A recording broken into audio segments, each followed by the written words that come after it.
Selamat datang di Pojok Santai. Sebelum Anda mendengarkan audiobook ini, kami menginformasikan bahwa channel ini adalah review audio dari buku yang ada di Indonesia. Untuk membaca keseluruhan buku ini, kami menyarankan membeli buku aslinya di toko buku kesayangan Anda, baik offline maupun online. Keberadaan channel ini dimaksudkan untuk membantu Anda mendapatkan pengetahuan dari buku-buku kesayangan Anda. Jangan lupa untuk subscribe, like, dan komen. Selamat datang di Pojok Santai, channel khusus yang membahas komik dan novel dengan cara asyik.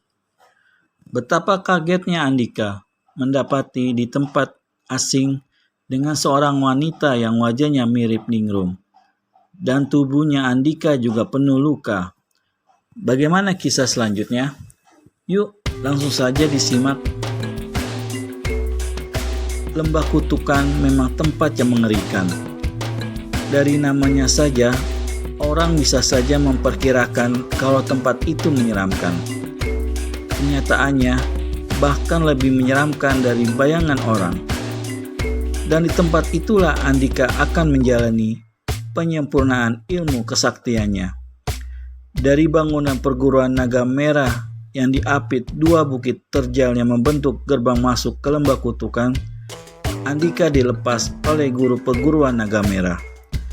Dia adalah seorang wanita tua yang berwibawa.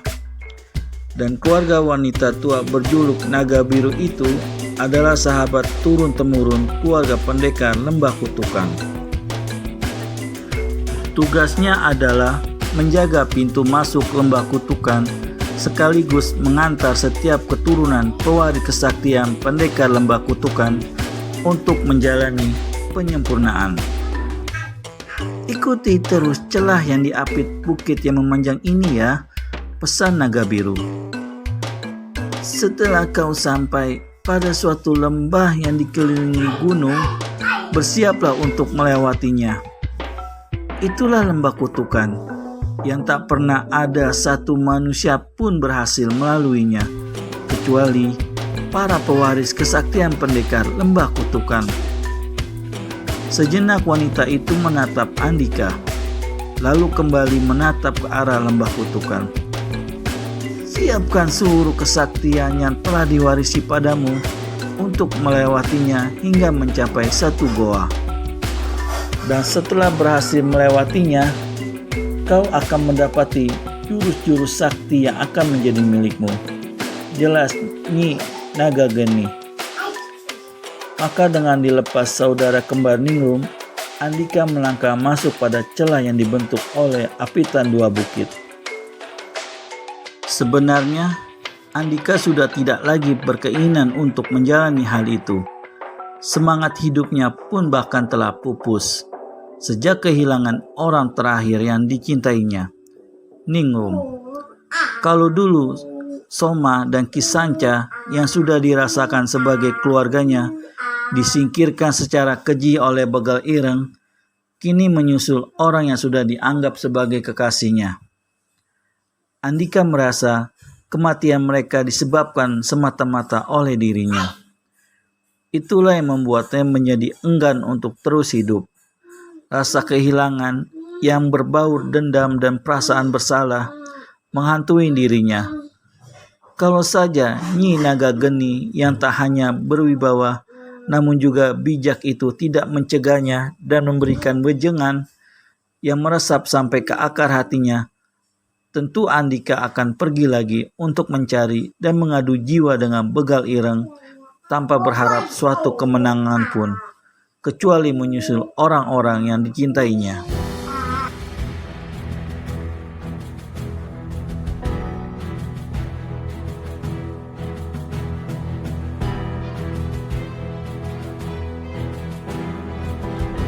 Kini mulailah Andika melangkahkan kaki selangkah demi selangkah.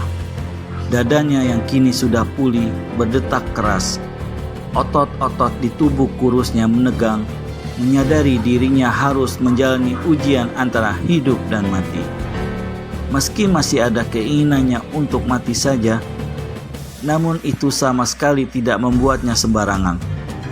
Belum berapa jauh Andika melangkah, peluh sudah bersimbah membanjiri wajah dan tubuhnya.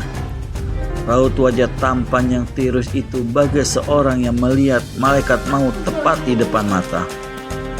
Setelah sekian jauh melangkah, menyusuri celah sempit selebar rentangan tangan dan berliku, barulah Andika tiba pada ujung celah. Dari ujung celah itu, tampak suatu pemandangan yang tampak sebagai suatu alam lain. Sementara langit di atas lembah ini sama sekali dikepung gumpalan-gumpalan awan hitam raksasa yang bergerak berputar di tempat itu juga. Setiap kali segumpal besar menabrak gumpalan lain, lidah petir langsung menukik ke dataran lembah. Dalam satu kedipan mata saja, beberapa petir menyalak sahut menyahut. Tak kalah mengerikan sekaligus menakjubkan, petir itu satu demi satu menyambar batu-batu sebesar telapak kaki yang tersusun dalam jarak teratur di seluruh dataran lembah.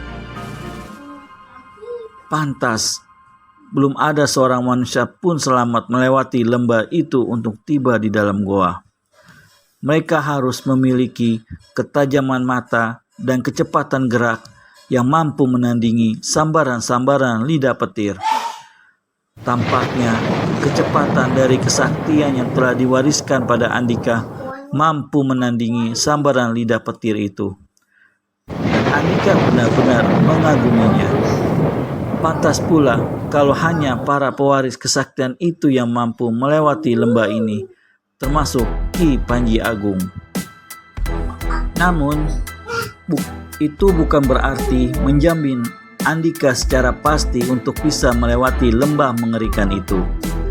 Segalanya harus dipersiapkan dan perhatiannya dipusatkan habis-habisan jika tidak ingin dipanggang lidah petir.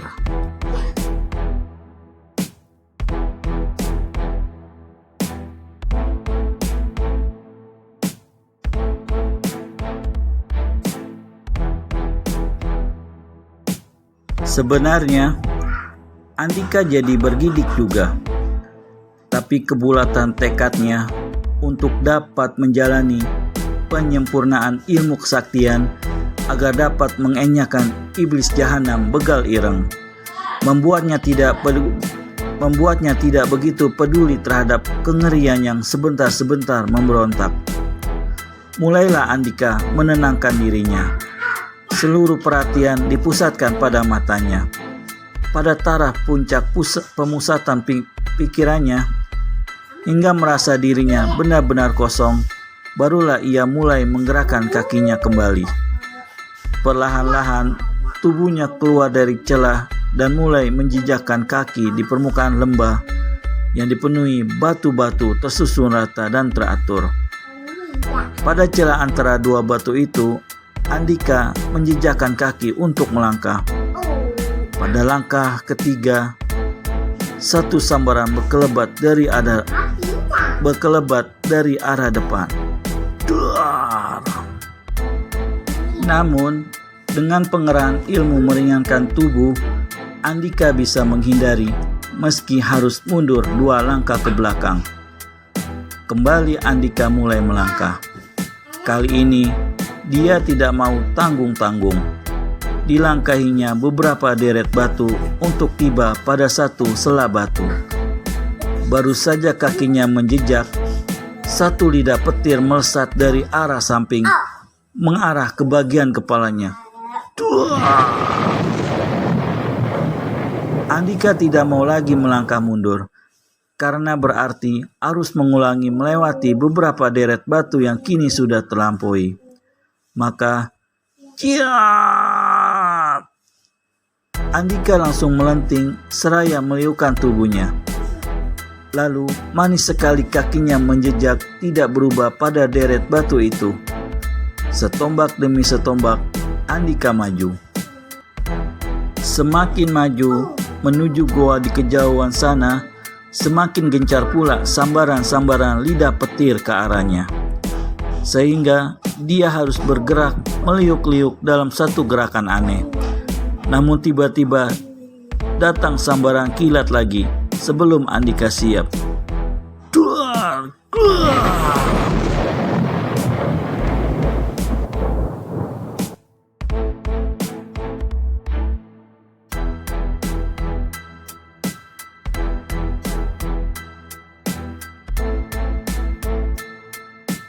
Satu sambaran ternyata tidak bisa dihindarinya lagi. Tangannya yang terpentang seketika tersambar kilat. Tangannya seketika terasa bagai ditempeli baja membara, menganguskan sebagian kulitnya. Bukan hanya itu, seluruh bagian tubuhnya bagai disengat kekuatan yang membuatnya merasa dipreteli sebagian demi sebagian. Andika menjerit sejadi-jadinya, bersautan dengan petir yang terus saja menyalak di sekeliling lembah. Tanpa menunggu lebih lama, kakinya dihentakkan penuh kekuatan. Maka tubuhnya seketika berputaran beberapa kali di udara dalam kesakitan yang masih mendera di sekujur tubuhnya. Andika melenting mundur beberapa langkah. Itu berarti dia gagal lagi. Anehnya, dalam keadaan mundur seperti itu, tidak ada satu lidah petir pun yang mengarah ke tubuhnya. Masih dengan tubuh limbung, Andika berhasil menjejakkan kaki ujung celah yang tadi ditinggalkan. Diperiksa segera tangannya. Ada bagian yang terpanggang hangus. Kulit itu tersobek tanpa darah sedikit pun. Wajah Andika meringis menahan pedih. Mulutnya sendiri mengumpat kesal. Waduh, baru saja beberapa tombak, aku sudah seperti ini. Bagaimana lagi kalau sudah hampir tiba di goa itu? Bisa-bisa aku sudah jadi kambing guling, dengus Andika. Tak lama kemudian, pemuda tanggung itu sudah mencoba kembali. Untunglah dia termasuk anak keras kepala. Jadi, kata kapok tidak pernah mampir di benaknya. Usahanya kali ini makin membuat Andika lebih berhati-hati dan lebih memusatkan perhatian. Itu tidak sia-sia. Andika telah tiba di tengah-tengah lembah. Di sana makin menggila saja serangan dari kekuatan alam itu. Semakin disambar bertubi-tubi, Andika semakin gesit menggerakkan tubuhnya, membentuk gerakan demi gerakan yang sudah tidak disadarinya lagi, dan dia makin terbiasa.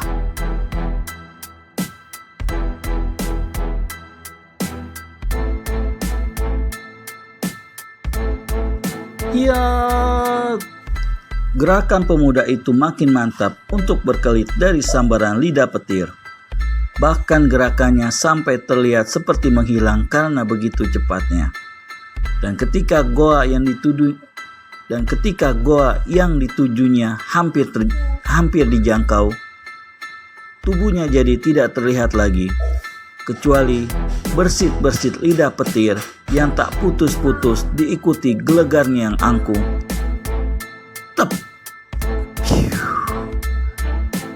Andika membuang napas lega.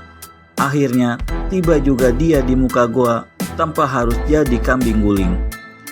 Diperhatikannya rongga goa itu, tampak remang di dalamnya dan hanya diterangi pelita-pelita kecil yang kelihatannya dihidupi oleh gas alam. Goa itu nampak tidak terlalu dalam. Ada kejutan apa lagi di dalamnya ya? Tanya hati Andika. Sejenak dia hanya mengusap-usap tangannya yang tersambar petir tadi. Masih terasa pedih, Andika kembali melangkah. Kewaspadaan tetap dijaga seperti saat melewati lembah di belakangnya. Matanya bergerak ke sana kemari, menjaga setiap kemungkinan yang bisa mencelakakan dirinya.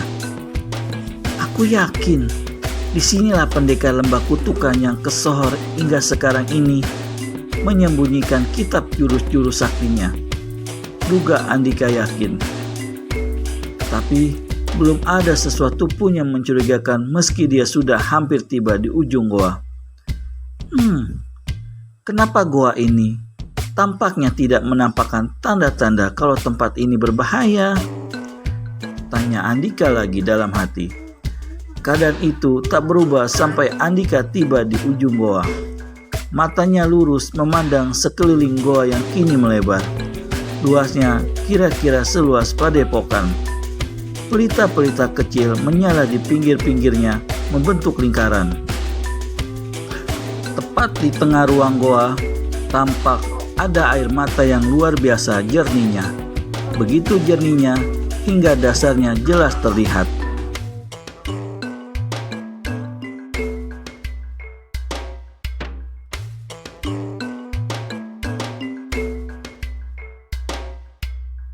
Di tepi mata air itu, tumbuh-tumbuhan menjalar yang menyelimuti batuan di sekitarnya. Buahnya amat mengundang selera. Merah ranum, mirip seperti tomat. Pohon apa ini? Kalau tomat, aku jelas tahu. Gumam Andika lagi. Mulut Andika berdecak-decak seperti kagum. Padahal dia tidak peduli pada sebentuk keindahan yang terpampang di depan hidungnya. Dan mulutnya berdecak karena kecewa. Tidak ada satu kitab pun yang terlihat di tempat itu. Mana jurus-jurus sakti yang seperti yang dikatakan guru besar naga merah? Cibir Andika dengan wajah kecut. Tubuhnya yang lemas segera diletakkan di sebuah batu yang menjorok keluar. Tapi tak mungkin guru naga merah itu berbohong padaku.